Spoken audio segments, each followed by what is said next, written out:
This video is about analyzing electric circuits using the node voltage method. Sometimes it's called nodal analysis. Nodal analysis is based on the work of a German physicist named Gustav Kirchhoff. And here's a picture of Kirchhoff. It's interesting that Kirchhoff developed what we now call Kirchhoffs laws while he was still only a student. Kirchhoff's current law is the basis of nodal analysis. It says that the sum of currents flowing into a node of an electric circuit is equal to the sum of currents flowing out of that node. In other words, all of the current that flows into an electrical node must also flow back out. But what exactly is an electrical node? A node in an electric circuit is usually a wire that connects components like resistors and batteries together. Ideally, every point along the node or wire is at the same electrical potential or voltage. Although wires are not ideal nodes, which are wires with 0 ohms of resistance, they're usually short enough that we can treat them like ideal nodes. So here's a circuit that has 2 batteries and 3 resistors. Let's find the voltage across R3, and let's find the current that flows through R3.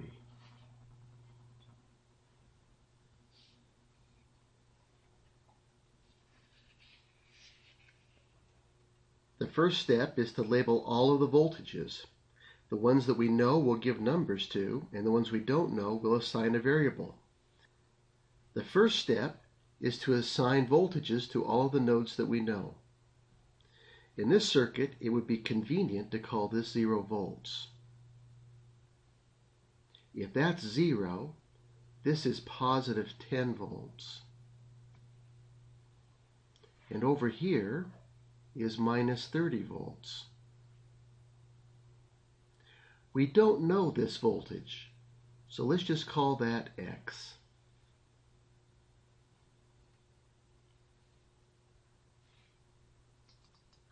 The next step is to mark all of the currents flowing into node X.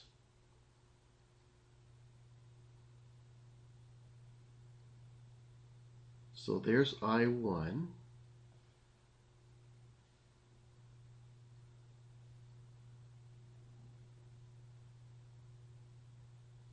Here's I2.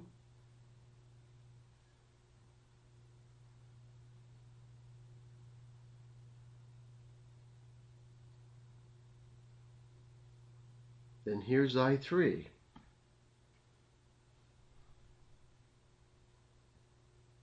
According to Kirchhoff's current law, I1 plus I2 plus I3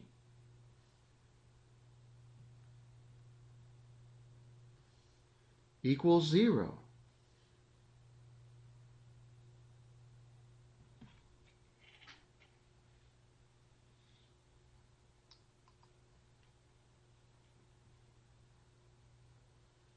Ohm's law tells us that I1 is the same as V1 divided by R1.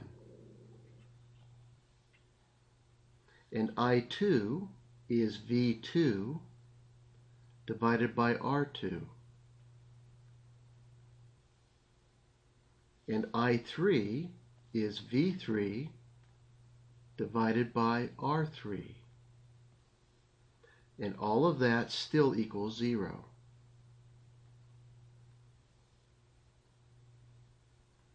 We don't know what V1 is, but we do know that the current flows this way through R1.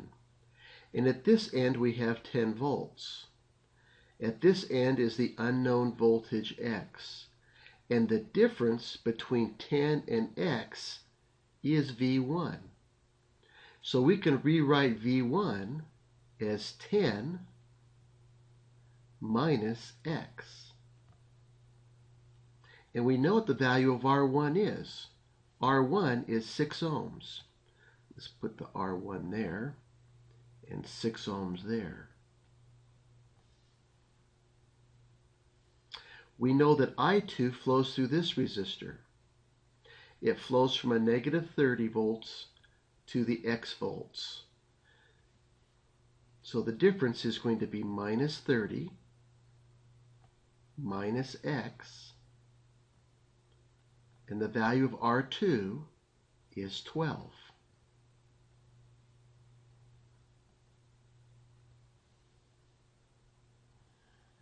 I3 flows through R3.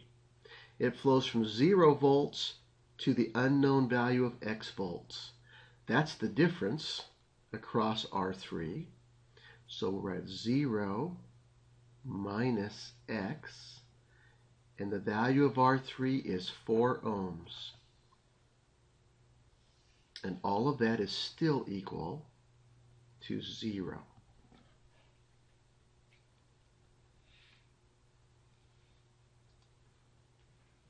From junior high algebra, you remember that if we're going to add fractions, we need to have a common denominator. 6, 12, and 4 have the smallest common denominator of 12. So if we make the 6 a 12 by multiplying it by 2, we need to multiply 10 by 2 to give it 20, and x by 2 to subtract 2x. Minus 30 minus x over 12 plus, we multiply 4 by 3 to get 12. Then we multiply the numerator by 3, we get 0 minus 3x equals 0. If we multiply both sides by 12 to get rid of the denominators here, we're going to have 20 minus 2x minus 30 minus x plus 0 minus 3x equals 0. And if we combine like terms, we have 20 minus 30, which is a minus 10, minus 2x, minus 3x, minus 6x, so minus 6x equals 0. We can put 6x on the other side of the equal sign, and that gives us 10, minus 10 equals 6x. We divide both sides by 6. We discover that x equals minus 1.667 volts. And this voltage up here then is minus 1.667 volts. If we have minus 1.667 volts at the top where X is, and 0 volts at the bottom, that means that our voltage is actually in this direction, where 0 is higher than minus 1.667. So we put the 1.667 volts in here, and that means the current actually flows up.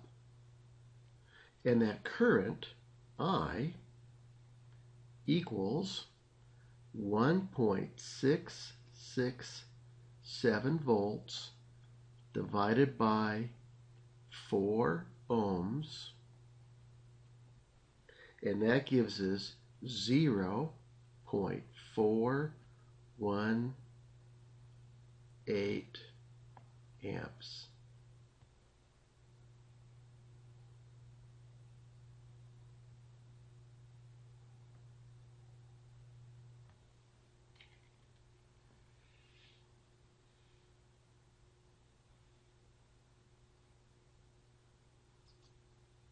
Well, now it's your turn. Calculate the voltage and current for the 4 ohm resistor. So you want this voltage and that current. Pause the video now, and then resume the video after you've tried it.